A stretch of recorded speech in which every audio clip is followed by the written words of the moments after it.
Barcelona, Spain. Spain announced an unprecedented plan Saturday to sack Catalonia's separatist leaders, install its own people in their place, and call a new local election, using previously untapped constitutional powers to take control of the prosperous region that is threatening to secede. Catalonia's president responded by making a veiled independence threat, telling lawmakers to come up with a plan to counter Spain's attempt to wipe out self-government. Even moderate Catalans were aghast at the scope of the move, greeting Prime Minister Mariano Rajoy's announcement with banging pots and honking cars in the streets of Barcelona, the regional capital. In a televised address late Saturday, Catalan President Carles Puigdemont called Rajoy's plans to replace him and his cabinet an attempt to humiliate Catalonia and an attack on democracy.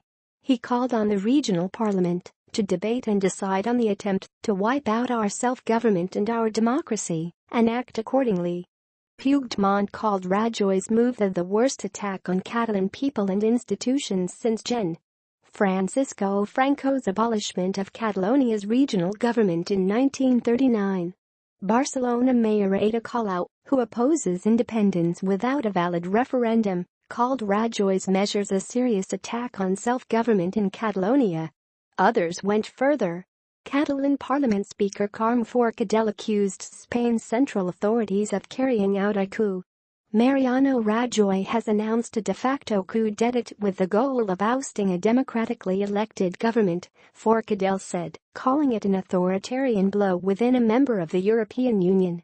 After a special cabinet session to derail Catalonia's independence movement, Rajoy said he wants the country's Senate to allow central ministers to take over the jobs of all senior members of the Catalan government, including control over the regional police, finances and the public media.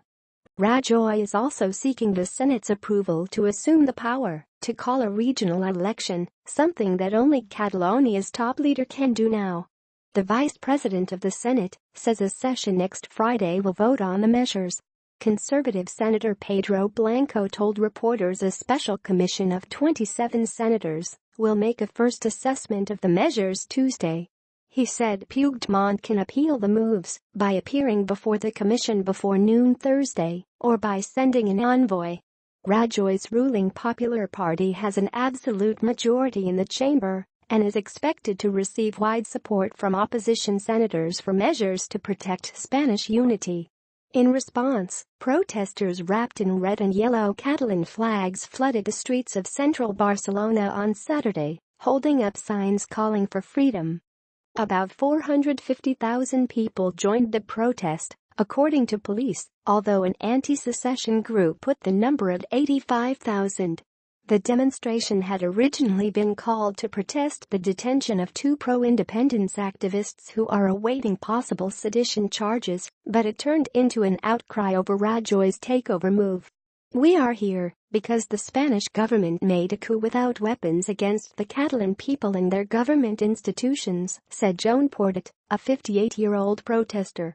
Rajoy said he is using Article 155 of the Spanish Constitution in order to restore normalcy in the country, which faces its most grave institutional crisis in decades with Catalonia's independence movement.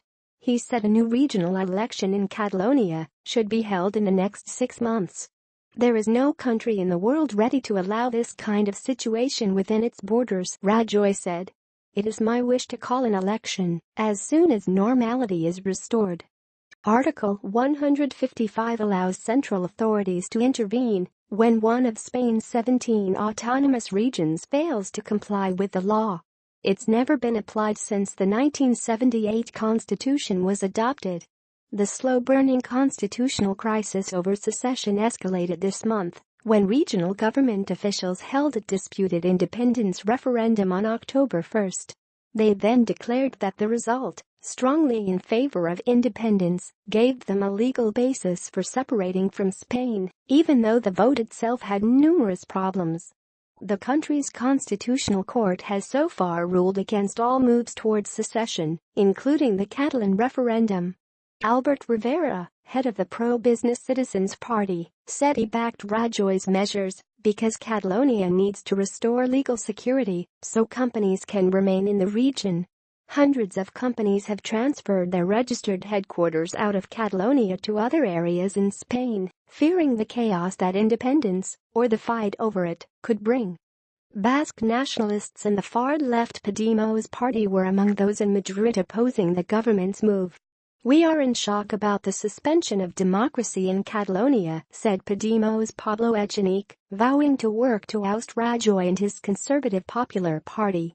Barcelona resident Rosa Isert said the Spanish government's determination to prevent Catalonia from leaving reminded her of Franco's dictatorship decades ago. "It seems unbelievable that I have to see this again because of the incompetence of these politicians who don't know how to speak to each other," Isert said. Others were sympathetic to Rajoy's plan. Barcelona resident Carlos Asensio agreed with Madrid, given the separatists' refusal to abide by Spain's laws. "If we don't respect the law, this could be a total anarchy," said the 65-year-old.